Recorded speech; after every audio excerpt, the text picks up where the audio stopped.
রাতের অন্ধকারে আপনাদেরকে আমাদের বাড়িটা দেখানো হয়নি। এই হচ্ছে আমাদের বাড়ি। এই দেখুন উপরে যে টবগুলো দেখতে পাচ্ছেন, এইখানে আমরা থাকি। নিচে কাকিমারা থাকে, পাশে কাকিমারা থাকে, বাঁ দিকের যে ঘরগুলো দেখালাম সেখানেও কাকিমারা থাকে। আমাদেরও পোর্শন রয়েছে, কিন্তু আমরা ওই পোর্শন। আমরা পিকনিকে যাচ্ছি, তো পিকনিকের সমস্ত জিনিসপত্র নেওয়া হয়ে গেছে। জল, জলের বটল, ওখান থেকে খাবার, এখানে ম্যাট, আর এবার চললাম আমরা পিকনিকে।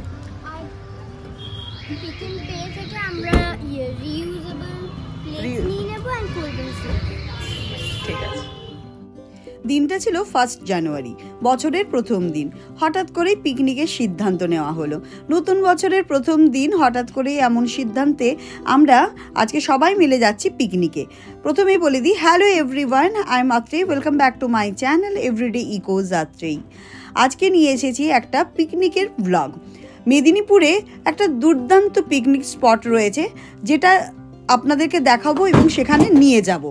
এবার সেই জায়গাটা হচ্ছে আমার বাড়ি থেকে মেদিনীপুরে কেরানীটোলা থেকে জাস্ট 10 কিলোমিটার দূরে গুড়গুড়িপাল ইকো পার্ক। তবে তেমন কোনো প্রস্তুতি কিন্তু আমরা নিইনি পিকনিকের জন্য। ঘরের কাজের চাপের কথা ভেবে মাকে বললাম আজকে রান্নাবান্না ঝামেলা করতে হবে না, তাই প্রতিদিন তুমি তো অনেক রান্না করো, আজকে তোমার ছুটি। আমরা ঠিক করলাম রেস্টুরেন্টে যাব, খাবার কিনে নিয়ে আর একসাথে বসে খাবো। তাই প্রথমেই মিও আমরো থেকে কেক নিয়ে নিলাম, আর কেকের সাথে আমাদেরকে দিয়েছে একটা দুর্দান্ত কার্ড। পরিকল্পনার প্রস্তুতি এই সমস্ত নিতে নিতে মোটামুটি ব্যাপারটা হয়েই গেল।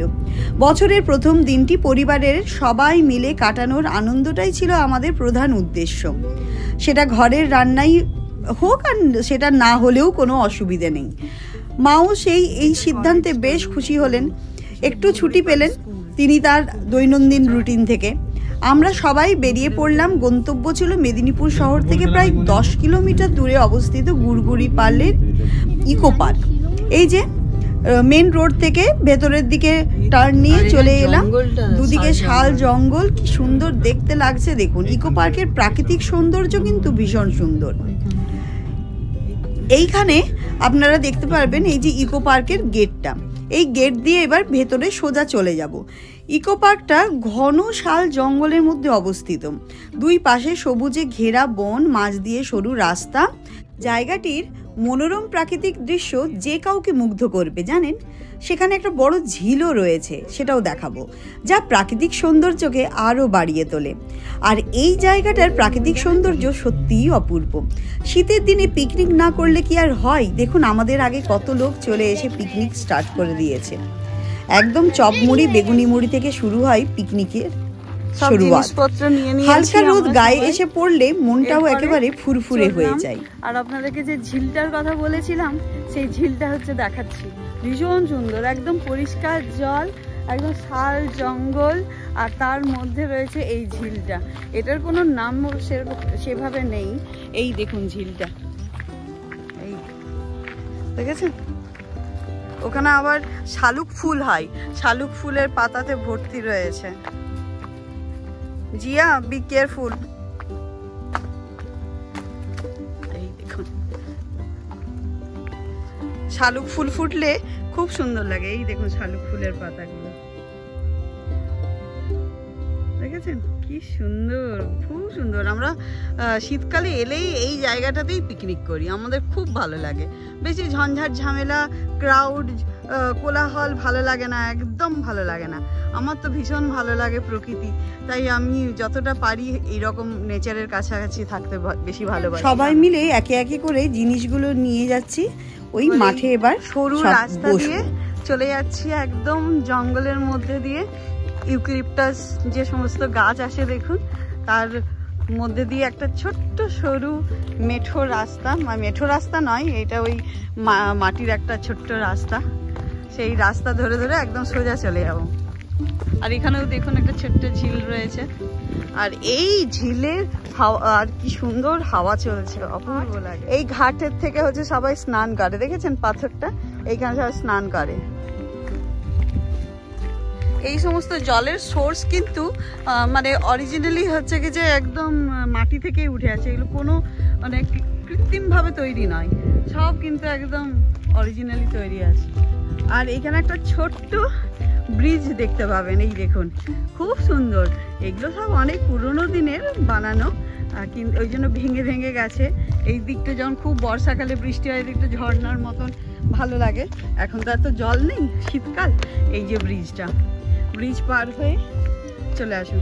আর এপাশে এক গ্রাম আছে, তো গ্রামের মানুষ এটা দিয়ে যাতায়াত করে। এই দেখুন যাচ্ছে, দেখেছেন সাইকেলে করে, ওদিক দিকে গাড়ি করে আসছে।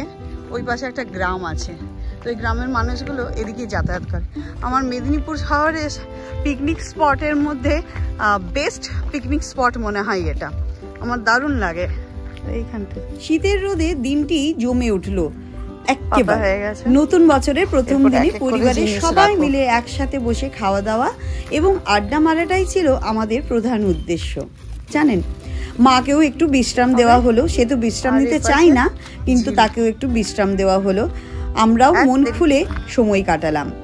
শীতের মিঠে রোদ আর হালকা ঠান্ডা হাওয়ায় দিনটি একেবারে জমে উঠেছিল। জানেন, অপূর্ব। দেখুন তো কি সুন্দর লাগছে চারিদিকটা। মেদিনীপুর অপূর্ব সুন্দর জায়গা, জানেন, একদম প্রকৃতি প্রেমীদের জন্য পারফেক্ট জায়গা। যারা ভালোবাসেন প্রকৃতিকে, তাদের ভীষণ ভালো লাগবে। এই দেখুন, উফ, দেখছেন কি দারুণ লাগছে। স্ট্যান্ড দেয়ার, বাস বাস, এরপরে জলে পড়ে যাবি। আমি এক্সট্রা জামা কাপড় কিচ্ছু নিয়ে। এইবারের ছুটিটা ছিল বড্ড কম, তাই প্রতিটা জায়গায় মন্দিরে এদিক ওদিক করতে গিয়ে মানে কিভাবে কেটে গেল ছুটি বুঝতেই পারলাম না। তাই বছরের প্রথম দিনটাতে এসে একটু মনে হলো একটু বাবা মার সাথে সময়টা কাটিয়ে আসি। আর কি বা আছে, এই তো এবার চলে যাওয়ার দিনও চলে এলো দেখতে দেখতে। এবার চলেই যাব। প্রকৃতির সান্নিধ্যে বসে খাওয়া দাওয়া করাটা মজাই আলাদা। এই সমস্ত খাবারগুলো কিন্তু সব রেস্টুরেন্ট থেকে আনা। তন্দুরি চিকেন ছিল, বিরিয়ানি ছিল, আর রিদ্ধির ফ্রাইড রাইস চিলি চিকেন ছিল। অল্প স্বল্পের মধ্যে খাওয়া দাওয়া করেছি, কিন্তু খুব ভালো। মোদ্দা কথা ছিল যে বাড়ির সবাই মিলে একসাথে বসে খাওয়া দাওয়া করব। আর কোল্ড ড্রিঙ্কস নিয়ে নিয়েছিলাম, ব্যাস। আর কি চাই বলুন? সবাই মিলে একসাথে বসলাম, আর বছরের প্রথম দিনটা সবার সাথে একটু টাইম স্পেন্ড করে গেলাম। এগুলোই তো স্মৃতি, আর কি চাই বলুন? আর আমার স্মৃতির খাতায় যোগ হয়ে গেল আরও একটা সুন্দর মুহূর্ত। মাকে দেখুন কেমন হচ্ছে কি যে খাওয়া দাওয়া করছে। আজকে সেও খুব খুশি, যেহেতু তাকে রান্না বান্না করে উঠতে হয়নি। তারও তো একটু ইচ্ছে করে বলুন। তারপর আমরা পার্কের চারপাশটা খুব সুন্দর করে ঘুরে দেখলাম। বিরিয়ানি খাচ্ছিলাম, ঠান্ডা হাওয়া অনুভব করছিলাম, আর শীতকালের মিঠে রোদ, আর সেই রোদটাকে এনজয় করে করে এত ভালোভাবে খাওয়া দাওয়া করলাম, সে আর কি বলবো। প্রত্যেকেই আমরা ছিলাম ভীষণ খুশি। আর তার সাথে খাবার দাবারগুলোও ছিল অত্যন্ত ভালো। মেদিনীপুরে আড্ডা বলে একটা রেস্টুরেন্ট রয়েছে, সেই আড্ডা রেস্টুরেন্টের খাবার দাবার কিন্তু সত্যিই খুব টেস্টি। আমরা তো খুব এনজয় করলাম খাবারগুলো। এরপরে খাওয়া দাওয়া শেষে আমি আর মা গেলাম সেই ঝিলে।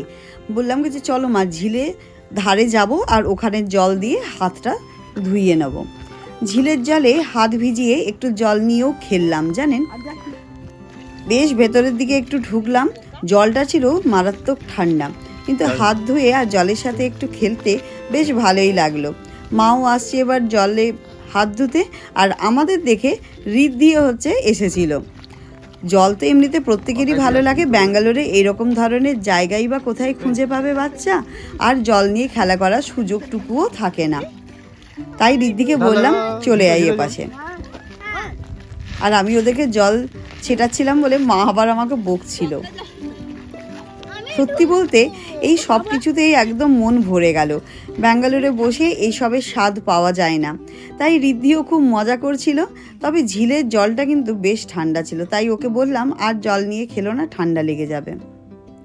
আর আমরাও একটু আমাদের মতন সময় স্পেন্ড করলাম। এখানে গ্রামের ওই গুড়গুড়িপাল গ্রামেরই ছেলেরা স্নান টান করতে এসেছিল, ওদের সাথে একটু গল্প টল্প করা হচ্ছিল, বেশ ভালো লাগছিল গল্প করে ওদের সাথে। তারপরে আমরা অবশেষে মিও আমরো থেকে কেকটা নিয়ে গিয়েছিলাম, সেটা খাওয়া হবে অ্যাজ আ ডেজার্ট। খেয়ে দিয়ে তারপরে আমরা বাড়ি ফিরব। চলো। Wow! And do. I'll put it here. Happy new year.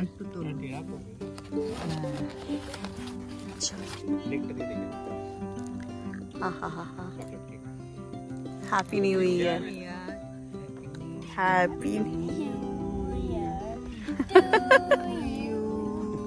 Happy New Year to everyone. Happy New Year to all. Happy new year, happy new year, Happy New Year. Happy new year. 2025, 2025, 2025. With this Sri Lanka life. With this Sri Lanka life. With this Sri Lanka. এইভাবেই মজা করতে করতে দিনটা বেশ ভালো কাটলো জানেন। আর নানা নানির সাথে এইটুকু মজা তো চলবেই চলবে। বড্ড প্রিয় মানুষ যে এরা। সুন্দরভাবে কেক কাটিং করে নানা নানিকে খাইয়ে দিল। সবাইকে কেক খাইয়ে দেওয়ার পর ব্যাস এবার বাড়ি ফিরতে হবে। বিকেলের সূর্যাস্তটা দেখতেও বেশ সুন্দর লাগছিল। এবার ধীরে ধীরে আমরা একটু র্যাপ আপ করে নিলাম আর এরপরে বাড়ি চলে যাব। বিকেলবেলায় ইকো পার্কটি আরও সুন্দর দেখাচ্ছিল। সূর্যাস্তের আলো পুরো জায়গাটাকে মোহনীয় করে তুলেছিল। এমন একটি নিরিবিলি জায়গায় সময় কাটানো সত্যিই এক দারুণ অভিজ্ঞতা জানেন। মেদিনীপুর শহর থেকে এত কাছে এমন সুন্দর একটি পিকনিক স্পট ভাবা যায় না। আমরা করোনার পর থেকে এইখানে আসতাম আর এই জায়গাটা এখনও ওই রকমই রয়ে গেছে। কোনো লোকজনের ভিড় টিড় নেই, আমরাই শুধু আসি, পিকনিক করি আর চলে যাই। এখানে ভিড় না থাকার জন্য এই জায়গাটা এত সুন্দর হয়েছে আর পরিষ্কার পরিচ্ছন্ন রয়েছে। হইচই থেকে দূরে শান্তিতে সময় কাটানোর জন্য এটা একদম একটা আদর্শ জায়গা। আছে থাকে ওইগুলো ছিল, কিন্তু এগুলো সব হাতি টাতি আসে। গ্রাম রয়েছে তো, গ্রামের ধান খেতে হাতি আসে, সেই সময় এগুলো সব বন্ধ করে দিয়েছে। আর জিয়া অবশ্য ঘুরে বেড়াচ্ছে, মা দিক থেকে আসছে, আমরা এইদিকে যাচ্ছি। কি সুন্দর লাগছে দেখুন চারিদিকটা, খুব ভালো। গুড়গুড়ি পাল, গুড়গুড়ি পালের হচ্ছে এটা কি পার্ক, ফরেস্ট।